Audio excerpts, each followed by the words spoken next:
Hi friends, a warm welcome to TEDZ channel and good wishes to you. Okay, Article 15, complying presentation.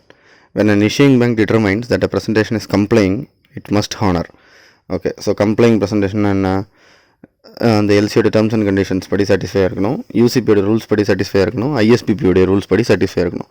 இது மூணுமே satisfy ஆகக்கூடிய ஒரு டாக்குமெண்ட்டை issuing bank பார்த்தாங்க அப்படின்னா, பெனிஃபிஷியரி கொண்டு வந்து சப்மிட் பண்ணால் அல்லது நாமினேட்டிங் பேங்க் கன்ஃபார்ம் பேங்காக கொடுக்குறான் அப்படின்னா இட் மஸ்ட் ஹானர். இஷ்யூங் பேங்கோட லைபிலிட்டி வெளியே போக முடியாது.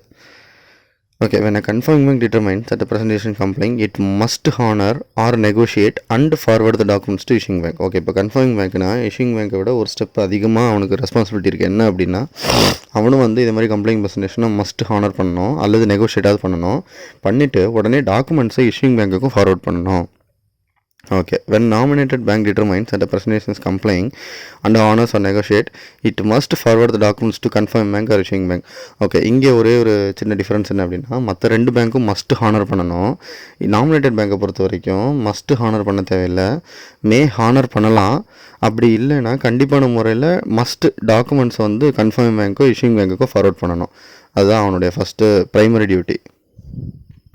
ஓகே ஃப்ரெண்ட்ஸ், இந்த வீடியோ கண்டிப்பாக உங்களுக்கு யூஸ்ஃபுல்லாக இருக்கும், பிடிச்சிருக்குன்னு தெரியும். ஸோ லைக் பண்ணுங்கள், கமெண்ட் பண்ணுங்கள், மறக்காமல் நம்ம சேனலை சப்ஸ்கிரைப் பண்ணுங்கள், உங்கள் ஃப்ரெண்ட்ஸ் கிட்டலாம் ஷேர் பண்ணுங்கள், கொஞ்சம் சப்போர்ட் பண்ணுங்கள்.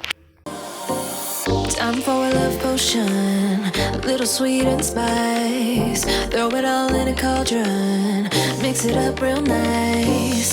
Fire.